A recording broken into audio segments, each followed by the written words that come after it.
On April 3rd, 2008, the state of Texas stormed the El Dorado compound of the FLDS, the Fundamentalist Church of Jesus Christ of Latter-day Saints, with armored tanks and guns drawn, and began removing children who live there. They brought in machine guns, assisted with air power and snipers. They took positions around the ranch, and they took hundreds of little children. Child Protective Services eventually separated more than 400 children from their families and from what the agency considered a potentially dangerous lifestyle. This is about children who are at imminent risk of harm, children that we believe have been abused or neglected. These little children have been terrorized. The FLDS denied the allegations and insisted their religious freedom was being trampled by the state of Texas. What the state is really saying is that they want to attack this whole lifestyle as abusive. The group readily admits it encourages men to take multiple wives, but the question for Texas authorities doesn't seem to be about enforcing polygamy laws. At the heart of the controversy is the age of the brides. What's being alleged is that adult men are marrying and having sex with underage girls. Some said to be as young as 14 years old. Some said to be close relatives. In the United States, we have an absolute right to believe anything you want. You cannot act on every religious belief that you have. And if one of them is statutory rape, marriage to an underage girl, or just general physical or sexual abuse, it's illegal. The FLDS doesn't deny there may be incidents of abuse, like in all parts of society, but they deny that it's systematic. By removing all of the children, by defining the household unit as the ranch rather than the family unit, I think that they've vastly overreached in terms of removing children from an environment. I also think that the basis upon which they moved in here and the way that it was done was completely inappropriate. I think anytime you have a few thousand people in a community, somebody's going to do something bad like that. That is the nature of human beings. There will be some child abuse, there will be some domestic violence and other kinds of bad conduct. That doesn't make it representative of the community. It makes it the kind of bad conduct that we need to police. We were told that our children have been abused, and none of them have been abused. Those children have been traumatized so much. The case went all the way to the Texas Supreme Court, where ultimately, with the support of the American Civil Liberties Union, the FLDS triumphed. Nearly 2 months after the raid, it was ruled that child welfare officials had no right to take those kids away, which means the children of the FLDS were allowed to go home. But to what? The women of the FLDS describe their community as heaven on earth, a place where they're promised eternal salvation. They say they're not abused housewives forced into loveless marriages as teenagers. What they cherish more than anything, they say, is their children. We love our children, and they love us. How could they love us if we abused them? But some who have either been kicked out or chose to leave the religion tell a starkly different story. One that goes beyond the polygamy, they say, into a lifestyle defined by abuse and an intense program of mental indoctrination. It's possible that both sides are telling the truth, that they simply view the same set of circumstances differently, that one person's strict religious upbringing is another person's brainwashing. So where is the line between religion and mind control? An attorney representing the FLDS declined our request for an interview for this story. We did speak to several former members of the group. Growing up in the FLDS, we were not to be noticed. We were not to make ourselves attractive. We were not to be anything but submissive, subservient, and make babies, and raise them right so they stayed in the religion. Rena Mackard was born and raised in an FLDS family. She says her father had 4 wives and 27 children. As a teenager, she says she was assigned by the group's spiritual leadership to marry one of her stepbrothers. They had 3 children, divorced, and she was then assigned to marry a man 30 years her senior. When she refused, she says she was excommunicated and forced to leave her children behind. My family was told I was dead. to never speak my name. I was not their sister. My mother looked me in the eye and told me it would have been better for her if I'd never been born. It is very, very difficult for a polygamist woman to leave the organization.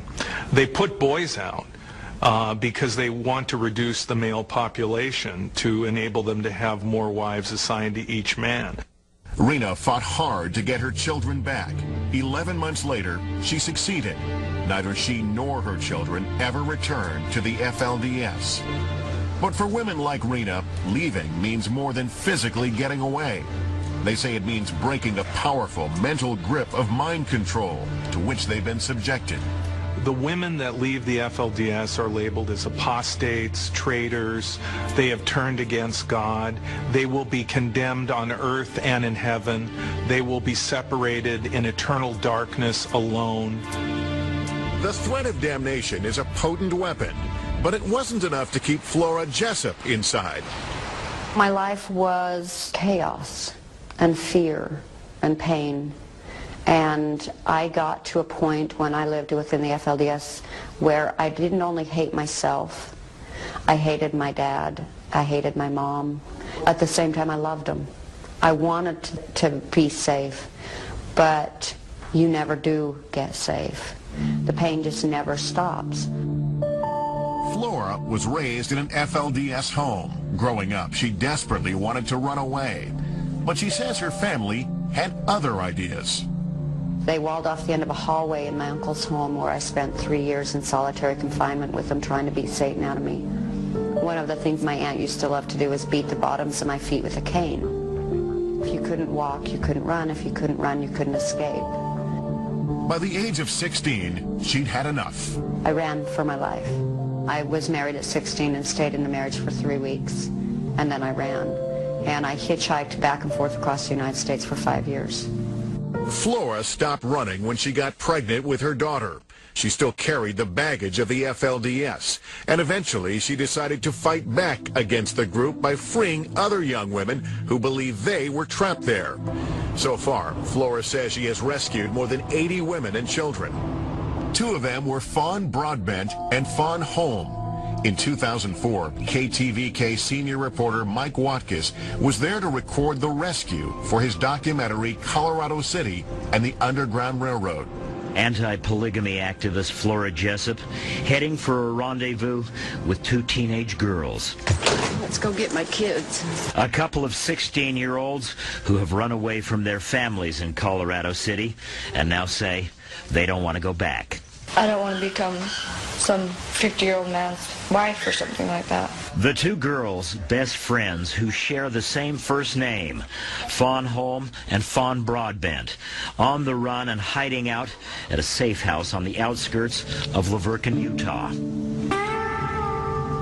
And it's here in the middle of the night the 2 teenagers place their fates in the hands of a woman they've never met, hoping for a future outside of Colorado City and away from the practice of polygamy. Can't talk to boys. That's my like really wicked. You can't like do anything. Can't watch movies or TV or anything. You can't dress like you want to. We've always been told that people out here were wicked, and I don't believe everyone is wicked. Shall I tell you a secret? Something that I found out when I left. It's true, we're all wicked. But we're not as wicked as them. I do believe that it's terrorism hiding behind the skirt of religion. I also believe that it's a criminal organization, and it is founded on the exploitation and abuse of children. The FLDS has thousands of members. Only a handful of former members seem to speak out against the church on a regular basis. Are their stories representative of a larger problem within the FLDS? Or, as in the rest of society, are there bound to be some cases of abuse?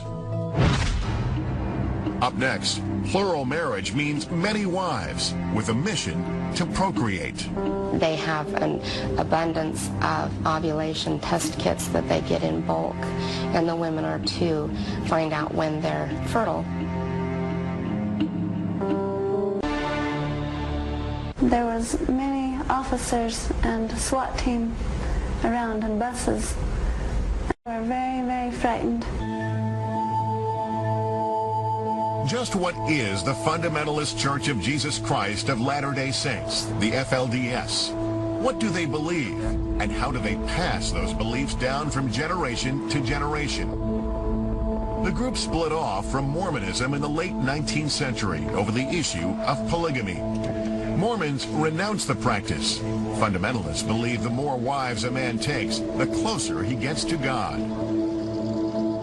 FLDS members tend to live in isolated compounds like Colorado City on the Arizona-Utah border. The group was largely left alone for generations until 2003, when one of its members was convicted of bigamy and sexual abuse of a minor. That's when the group's self-proclaimed prophet, Warren Jeffs, bought more than 1,000 acres of land in Texas and began building a new home base. Law enforcement was starting to investigate much more seriously the activities in Colorado City and in Hilldale, where the faith is based, so he knew it wasn't necessarily safe. That's why he went underground. I believe his intention was to cherry pick the cream of the crop of the most faithful. I think he was just slowly trying to build his Zion, his kingdom. Warren took the most faithful and moved them down there. They are the ones who would never turn their backs and never betray him. He thought he would be much safer in Texas than in Utah or Arizona. The yearning for Zion Ranch is nearly 50 miles from the nearest city and is extremely secluded. According to former FLDS member Rena Mackert, that's no accident. The idea, she says, is to cut off information into and out of the compound. She says this isolation makes it easier to enforce strict adherence to FLDS doctrine and discourage any questioning about the group or its leaders. They control everything in everyone's lives. They control what they eat, what they can or can't drink, how they dress, how they do their hair, whether the men can have facial hair, what's acceptable and what's not. They are truly a cult. Rick Ross has been studying cults since the early 1980s and closely watching the FLDS since the early 1990s. He says the group has about 12,000 members and exhibits some cult-like characteristics. For example, he says cults isolate and control their members, foster an us versus them attitude about the outside world, make it difficult for members to leave, and demonize those who do leave. The FLDS would be comparable to groups called cults in the way in which they manipulate and control the members of the organization. When I say that, I'm talking about control of the environment, control of communication, control of information. If you can control everything that goes into the mind, you can control the mind. But attorney Ken Driggs, a Mormon who has written about the FLDS, disagrees. I do not see them as a cult. I do see them as non-traditionally religious. I do see them as people attempting to live their religion but kind of outside of the mainstream society. They recognize that there are tensions between the kinds of practices and customs in mainstream society and the way they want to live, and they want to retreat to the lifestyle that they think is important. Good morning to everyone. The FLDS bristles at the idea that it's a cult or that its women are victims of oppression or mind control. These FLDS mothers, appearing on NBC's Today Show 13 days after their children were taken away in the April 3rd raid, insist their freedom hasn't been curtailed at all. There is no force in our work. It's all choice. Everyone's allowed to choose. Could it be that our modern American take on things just keeps us from understanding who these people really are? Forensic psychologist N.G. Burrell has not met these women. His comments are based on their interview. He attributes at least some of the group's problems to a conflict of cultures. How could they love us if we abused them? I think this right here is the crux of the entire situation. It's how you define cult. It's how you define normal. It's what you define as abuse and not abuse. From their perspective, I have no doubt that what went on in terms of the conduct between adult males and their adolescent daughters was not abuse from their perspective. I have my children, and they mean a lot to me. It's not that this was sort of a wanton sex orgy. I don't think that that's what was going on. But it's about fundamental beliefs and the beliefs that are out of line with the rest of the culture. So if a woman is willing to obey the strict FLDS doctrine of submitting to men and allowing her daughters to marry young as she herself likely did, isn't she just practicing her religion, her constitutional right? Or, as the state of Texas originally alleged, is she enabling her daughter to be the victim of child sexual abuse, all in the name of God? The women have to hand over their children in order for the men to abuse them in this organization. What they would say is that this is how they've been raised, this is what they've been taught, and it's true. There is a cycle of abuse that creates the organization that they are. It doesn't give them an excuse for their behavior, but this is what's been done within this group for over 100 years. The music we listened to was priesthood music. The books that we read were sermons. A lot of our time we sat out under a big tree we had in our backyard sewing, by hand, maybe some little doll dresses. For Kathy Jo Nicholson and for many girls, the FLDS was an idyllic existence, a safe haven from an evil world. One of 13 siblings, Kathy Jo was raised by her father and 3 mothers in Sandy City, Utah. From an early age, like all FLDS children, she was taught to obey the prophet and never to question the group's doctrine. Among other things, she was told marriage was her only path to heaven, and that the group's spiritual leader, the prophet Leroy Johnson, was an immortal God. And she believed. It was just a very religious environment, very strict. We got up in the morning and we knelt and we said prayer. The art that we could have on the wall was either a quote from the prophet or from books or sermons of former prophets. If Kathy Jo or anyone inside the FLDS community showed frustration with the rules, they were simply reminded to keep sweet. Keep sweet means keep your mouth shut and follow the program, or we'll crush you. That's what keep sweet means. This mantra of keeping sweet. It's basically if you don't toe the line and keep this smile on your face and do exactly what the prophet or your father or your priesthood head tells you to do, you know what? We're gonna come down on you like a load of bricks. Keep sweet was just the standard that we lived by. It was a way to rein us back in, to snuff out any kind of emotions we may feel. Much was expected of the FLDS flock, but as this Warren Jeff sermon shows, most of the burden fell on the women. Many young men, when they receive their first wife, are just so untrained. And the woman, if she's not careful, will be overbearing and always ask permission for what she wants. And ladies, build up your husband by being submissive. That's how you will give your children the success. You will want your children to be obedient and submissive to righteous living. The woman's role in the FLDS is to serve her priesthood head, bear children. That's a huge part.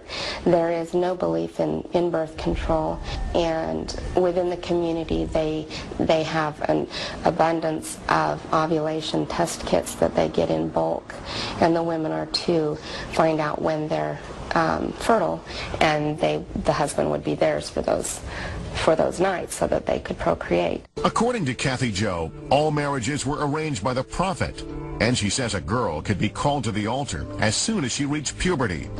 So in 1985, at age 14, Kathy Jo began preparing for her own celestial wedding. I began sewing my wedding dress at the age of 14. I had a very romanticized fairy tale of how it was going to be. I knew that I probably wouldn't be a first wife, but even if that were the case, then there would be others to come. As a teenager, Kathy Jo attended Alta Academy, an FLDS-only school, where then principal Warren Jeffs was a central figure. We just worshipped him. He could be very charismatic and very loving. There was even a period in my life when I thought that it would be a privilege to be one of his wives. Jeffs was so intent on developing young minds to eagerly follow FLDS teachings, Kathy Jo says they learned little else. We learned the basics, reading, writing, arithmetic. However, we didn't get a glimpse, not even a glimpse of world history or, science.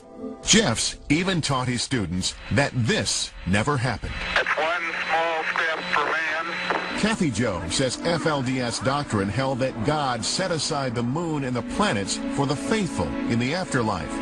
So the idea that NASA beat them to it was simply unacceptable. One giant leap for mankind. Kathy Jo believed Jeffs and continued making her wedding dress. But as she sewed, she began having serious doubts about plural marriage, the backbone of FLDS teachings. And I thought, wait a minute, what if I'm not happy? What if I can't have kids? What if my husband doesn't like me? And I just started to get terrified because I could be called at any moment.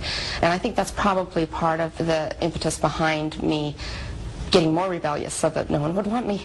Kathy Jo stopped keeping sweet and started acting out. Jeffs had no tolerance for those who strayed from his teachings, and his ever-watchful eye soon focused in on Kathy Jo. I had my little ways of maybe wearing my hair a little bit looser, sneaking a little makeup, and it caused disruption. He wanted people in that school to focus on priesthood matters. We were all young teens and raging hormones, and I wanted to be unique and cute. In 1986, Jeffs expelled Kathy Jo from school for passing a note to a boy. But she didn't really lose faith until the group's prophet, Leroy Johnson, died. When he died, I was 15, turning 16. We were told he would never die. We would be lifted up with him, and I felt so blessed. And it just really crumbled, and it just, it really was the end for me. Against everything she'd ever been taught, Kathy Jo began sharing her doubts with an FLDS man who was also questioning the faith. Within a year, in a break from the church, they got married without the blessing of the new prophet, Rulon Jeffs. Shortly after, they moved to California. There was no harrowing escape, just the courage to leave behind her family, her friends, and everything she'd ever known. Never once in my life have I considered going back.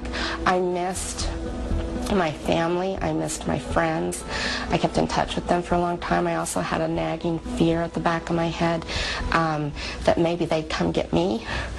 Like many who leave the FLDS, life on the outside was hard for Kathy Jo. She struggled with substance abuse and depression. She got divorced. The reason I began my substance abuse is because the emptiness was so vast.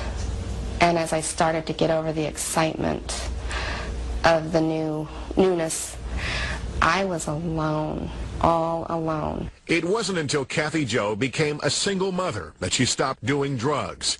Today, 20 years after leaving the FLDS, she's happily remarried with 2 children, and she has a new perspective on her former life. What she once thought was a strict upbringing now seems much more sinister. The members of the FLDS are programmed, and they are brainwashed systematically, day in and day out. It's done by isolation, it's done by indoctrination, it's done by physical abuse, sexual abuse. In 2005, Kathy Jo founded Out of Polygamy, a not-for-profit organization that aims to educate the public about the FLDS. Don't mistake this for a religion. This is a group of people who have the power to abuse, and they are abusing. The FLDS denies systematically marrying off underage brides. Up next, one young woman's story. Ruth, how old were you when you got married?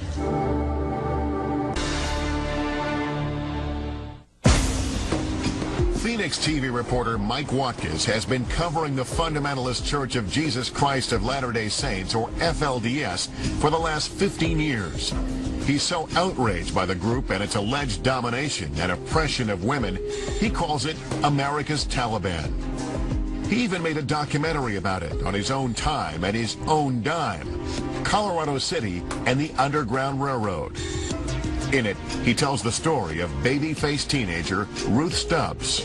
At the age of 16, Ruth was given as a so-called plural wife to a 32-year-old polygamous man who already had 2 wives and nearly 20 children.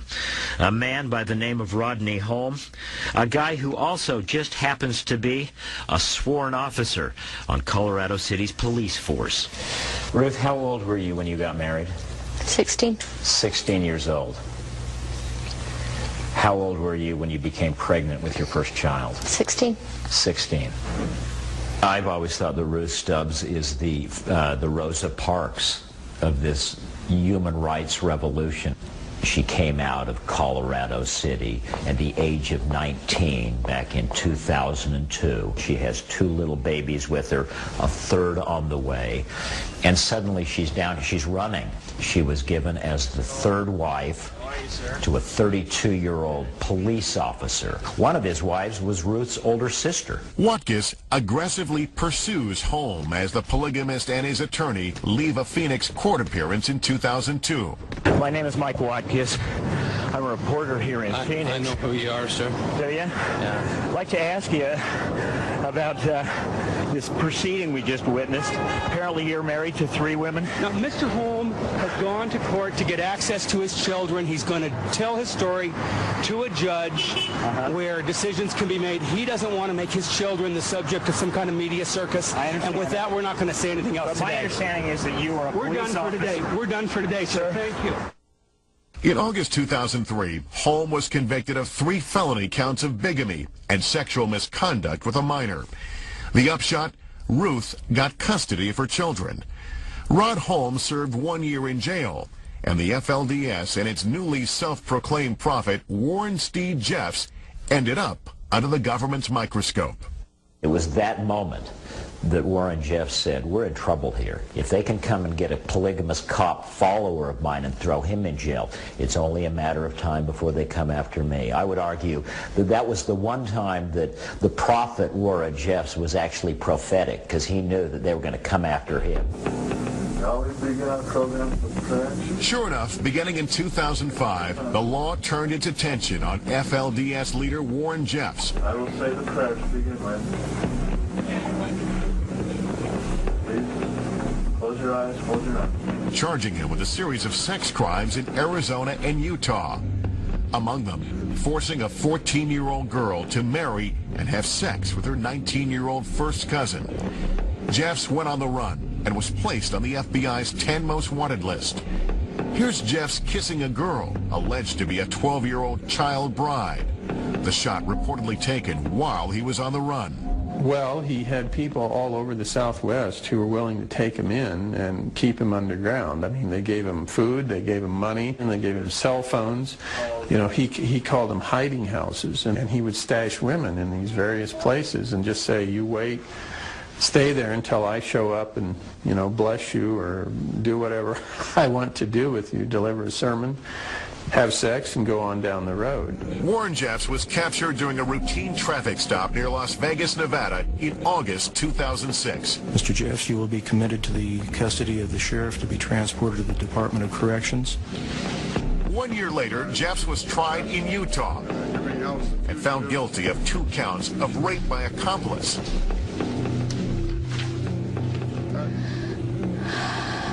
I think that he had too much power too quick, and it ate him alive and destroyed his soul. When nobody's looking, when nobody's watching, when nobody's protecting children, guys like Warren Jeffs emerge. And I hope that that's the lesson. But Watkins says women rarely turn against their husbands or the group.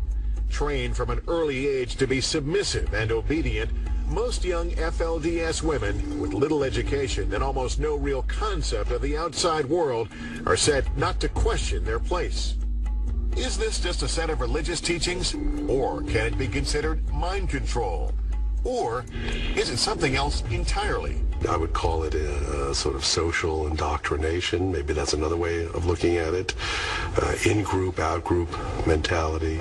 It's been suggested sometimes that because the women are quite deferential and may hesitate a little bit to engage in conversation with strangers and things like that, that's evidence that there is some sort of mind control, that they've been brainwashed to not do this. I don't see that at all. We've heard what the girls were taught in the FLDS. Up next, what about the boys? When I was growing up, I was taught to treat girls like rattlesnakes, because if you commit fornication or adultery, you go straight to hell.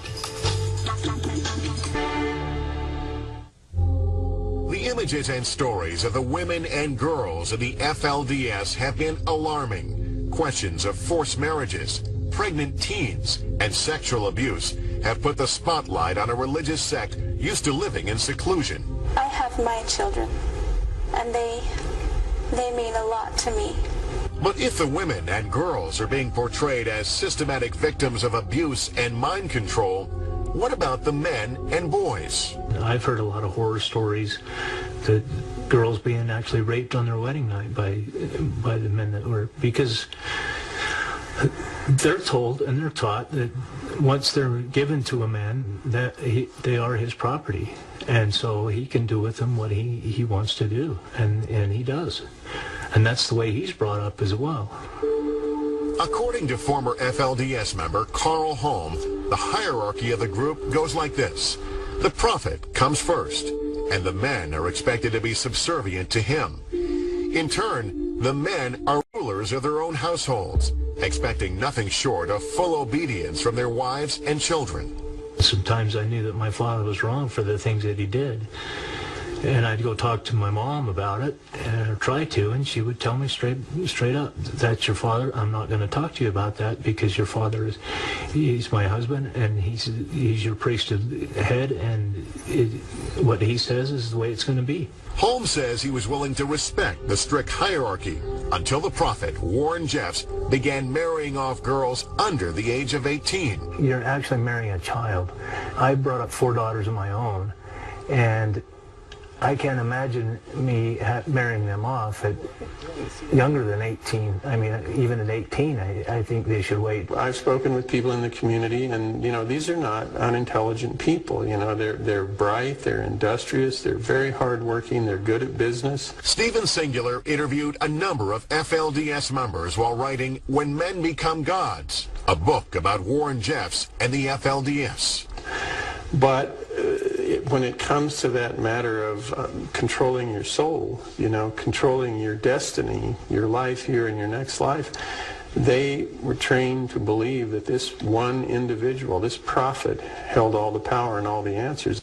Members of the FLDS consider the prophet to be a messenger from God. Disagreeing with him is said to be nearly impossible. Any man who did go against the prophet or somehow displeased him could lose everything. He made 21 of the most prominent men in the community stand up, and as they stood there, he instantly excommunicated them from the church. He just threw them out, and, you know, you're gone, and your wives and families will go to other people. It's one thing to run afoul of the prophet and his teachings as a grown man, but in many cases, young boys have had their problems towing the FLDS line. When I was growing up, I was taught to treat girls like rattlesnakes, because you're not supposed to associate with them or have anything to do with them, because if you commit fornication or adultery, you go straight to hell. So, but I was still interested in girls, obviously, so. Simon Barlow grew up in Colorado City, Arizona, and went to Alta Academy during the tightly controlled reign of Warren Jeffs. Among the rules, no radio, no TV, no novels. They had a saying called pray and obey, so pretty much everybody's supposed to be submissive, and that's kind of the reason the young boys get kicked out, is because they're boys and they ain't always going to do what they're told. According to Simon, independent thinkers got into trouble. while the obedient were promised wives and a chance at heaven. That's what he expected for himself, but that's not how it worked out. I grew up expecting to get married when I was probably 21, 22, but then by the time I was 13 or 14, all the girls in my class were getting married. And so that's when I started questioning whether I really wanted to be there or not. Because these are friends and stuff, you know, that I knew, and they're getting married to people that are 30 or older. Simon left school after 8th grade and went to work at a dairy farm outside the community. That's where he began to drift away from Jeff's and FLDS teachings. He listened to the radio, went to movies, and stayed out late until he got caught. My stepdad asked me if I was going to quit going to the movies and doing bad stuff like that. I was like, oh, probably happen again. And then I said, as a matter of fact, I don't really want to go to church anymore either. And at that point, I guess, he decided that I would be a bad influence to my younger brothers. So he said, pack up all your stuff and get it out of the house by Monday, or it's going to be on the street. At age 17, Simon joined the ranks of the so-called Lost Boys, the name given to the group of underage boys who left or were kicked out of the FLDS. Imagine taking a 14 or 15-year-old kid and saying, here, you're on your own with nothing. You know, you didn't really have an education, you didn't have resources. And there are estimates of 1,000 of these boys leaving the community, ending up on the streets of St. George or Salt Lake or Las Vegas and having to fend for themselves. I mean, there are only so many women to go around in these situations, and every boy was a potential competitor with an older man. Just got rid of them. I mean, obviously there have been some of those kids. I don't think they are nearly the numbers that are sometimes held out. I don't think the issue is competition for brides. I've never seen it that way, partly because I have seen a lot of monogamous households who are intent on staying monogamous in that community. Like some other lost boys, with little family support and a newfound freedom, Simon says he abused drugs and ran afoul of the law. It took nearly 5 years for him to learn to set his own limits. In that time, he's come to see the FLDS in a whole new light. I really didn't think about it as brainwashing or mind control until after I left the community, and I didn't realize how weird it was. And the longer I've been away from there, the more messed up it seemed to me. Today, Simon wants what a lot of young men want: to go to college, find a good job, and get married. But there's one thing he isn't searching for. I don't think I'll ever join another religion, just because I don't think I'd ever believe it. I mean, there's always going to be people that are going to try and take advantage of you through religion. I will say the prayer to begin with.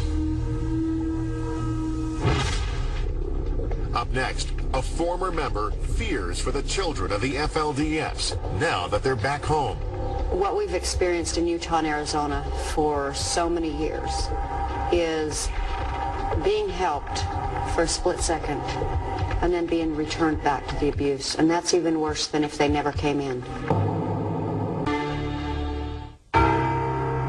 We've had little children.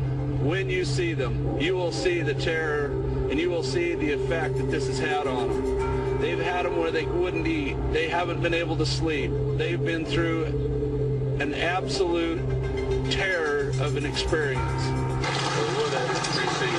Beginning Monday, June 2nd, after nearly 2 months in foster homes across Texas, the children of the FLDS were allowed to reunite with their parents with some court-ordered conditions: a ban on travel outside of Texas, surprise home visits by caseworkers, and possible psychiatric evaluations of their children. There still may be criminal indictments against members of the group. For its part, the FLDS released a statement announcing a new church-wide policy. The church policies regarding marriage have been widely misrepresented and misunderstood. In the future, the church commits that it will not preside over any marriage of any woman under the age of legal consent in the jurisdiction in which the marriage takes place. But ex-member Flora Jessup remains as concerned for the children now as she was when the story first broke back in April. When I heard that the raid had happened in Texas, the thing that went through me was joy, absolute joy, and then fear, immediately followed by fear, because what we've experienced in Utah and Arizona for so many years is being helped for a split second and then being returned back to the abuse, and that's even worse than if they never came in. There are other issues. As the FLDS moves on to its next chapter, one of the problems it faces stems from decades of inbreeding that have gone on within the group. A rare genetic disease called fumarase deficiency, which causes acute mental retardation and physical deformities from birth, has stricken at least 20 children in the FLDS. Outside the group, there are only an estimated 100 cases in the world. You hear the same names over and over again in polygamy: Jessups, Allred, Jeffs, and so on. The genetic pool that these people are operating within is so limited that they have diseases that reflect the intermarriage between these same families over generations. All of these issues surrounding how FLDS members live their lives and why they choose to live them that way bring it back to the basic question: is there a point when strict adherence to a set of religious beliefs begins to resemble mind control? There may never be a consensus. So where does all of that leave the FLDS? The question now is, will the government allow the system to continue? I don't have any doubt that it will survive. It'll probably come out of this thing stronger than it has been in the past. The bad thing is I think they are going to be more reclusive. They are going to be driven more underground. It's going to take a couple of generations before they're going to be ready to trust the outside world and engage with the outside world again. For FLDS church elder Willie Jessup, it all comes down to what he sees as an unnecessary assault on his group and its religious freedom by the state of Texas. You know, they didn't find, and they'll never find, a justification to tear people and a community apart.